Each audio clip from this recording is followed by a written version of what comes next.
ঘাট, খেওয়া ঘাট বলে। ঘাটের নিচে নামতেছি, নদীর দৃশ্যটা ধারণ করবো। এই যে নৌকাগুলা যাইতেছে, খুব সুন্দর একটা প্রাকৃতিক দৃশ্য। গ্রামে আসলে আসলে এগুলা দেখা যায়, শহরে দেখা যায় না। জুম করে দেখাই নৌকাটা।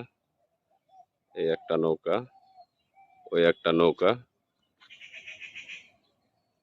নৌকাটার ভিতরে একটা সাইকেল আছে, গোলাপি কালার,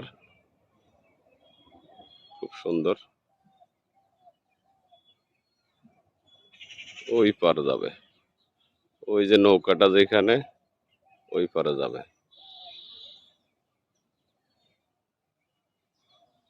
নবগঙ্গা নদী, নীরব। একটা সময় কচুরিপানা বইরা থাকে, এখন কচুরিপানা নাই।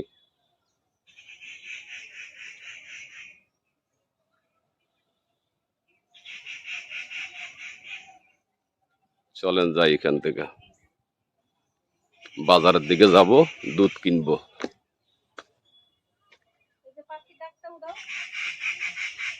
এটা তো রেকর্ড হয়ে গেছে, পাখি ডাকতেছে। কি পাখি এটা এরকম ডাকতেছে? কি একটা পাখি যে ডাকতেছে।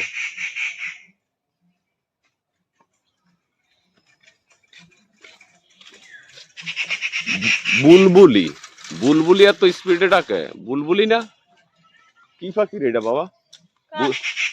এই যে অনেক স্পিড ডাকে। নাম কি কি? আরেকবার কো, আমার ক্যামেরায় কো বাবা।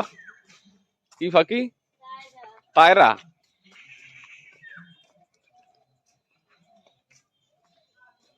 আমরা নোহাটা বাজারের দিকে চলে আসছি। এলাকার একটা ছেলের কাছ থেকে জিজ্ঞাসা করলাম পাখিটার নাম, সে বলল তায়রা পাখি। আমি জীবনও শুনি নাই। যাই হোক, আপনারা শুনছেন, আপনারা জানলে উত্তর দিবেন। না, এটা তো আমগো দেশীয় পাখি।